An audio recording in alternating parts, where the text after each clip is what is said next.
आज वंदे मातरम या प्रेरणा गीताला 150 वर्ष पूर्ण होत आहेत। आपल्या सगळ्यांना आशिषजींनी देखील कल्पना दिली की 150 वर्षापूर्वी याचं लेखन हे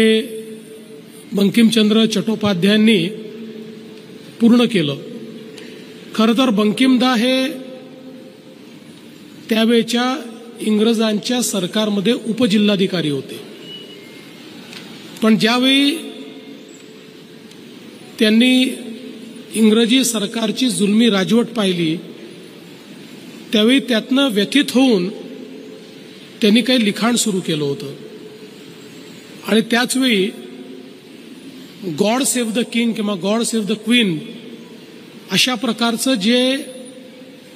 एक ब्रिटनचं राष्ट्रगीत होतं ते गाण्याचा पायंडा हा इंग्रजी हुकुमतीने त्या काळामध्ये काढला होता आणि सर्व कार्यक्रमांमध्ये त्याचं गायन सुरू झालं होतं आणि ते बघून बंकिमदा अत्यंत व्यथित होते आणि या व्यथित वेदनेतून त्यांच्या साहित्यातून एक हा आविष्कार वंदे मातरम नावाचा त्या ठिकाणी तयार झाला। खरं म्हणजे त्यांनी 1870 मध्ये लिखाण सुरू केलं होतं, पण हे जे काही पूर्ण त्यांनी केलं ते साधारणपणे 1875 ते 76 दरम्यान आणि आजच्याच दिवशी त्यांनी हे कार्य पूर्ण केलं होतं। आणि आनंद मठ ज्याची आता एक मराठी प्रत देखील आम्हाला भेट म्हणून दिलेली आहे, या आनंद मठचं लिखाण करताना त्याच्यामध्ये संकल्पनाच त्यांनी ही मांडली होती की कशा प्रकारे एक योगी हा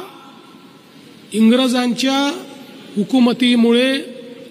जी काही जुलूम चाललेले आहेत त्या जुलमांच्या विरुद्ध बंड पुकारतो आणि समाजामध्ये प्रेरणा निर्माण करून त्या ठिकाणी या जुलमी राजवटीच्या विरुद्ध लोकांना उभा करतो। अशा प्रकारचा हा संपूर्ण त्या ठिकाणी साहित्याचा आविष्कार त्यांनी तयार केला।